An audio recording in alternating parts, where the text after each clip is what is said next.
Jeshi la Polisi mkoa wa Kusini Pemba linapenda kuwajulisha wananchi wote wa mkoa huu kwamba hali ya ulinzi na usalama kuelekea uchaguzi mkuu wa mwaka huu wa 2025 umeimarishwa. Hivyo wananchi wote wenye sifa na waliojiandikisha kupiga kura ifikapo tarehe 29 mwezi wa 10 wajitokeze kwa wingi kwenda kupiga kura kwenye vituo vyao walivyojiandikisha ili kutekeleza haki yao ya kikatiba.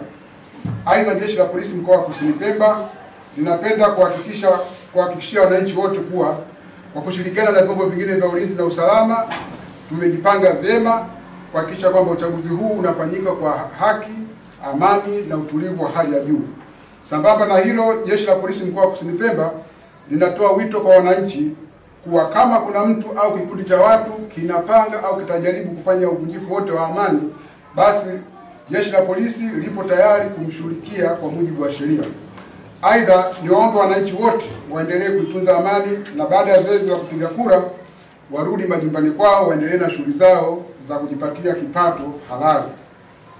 Pia waendelee kushirikiana na Jeshi la Polisi kutoa taarifa juu ya vitendo vyote vyenye kuashiria uvunjifu wa amani na kutokubali kutumiwa na watu wachache wanaotaka kuvuruga amani ya nchi yetu.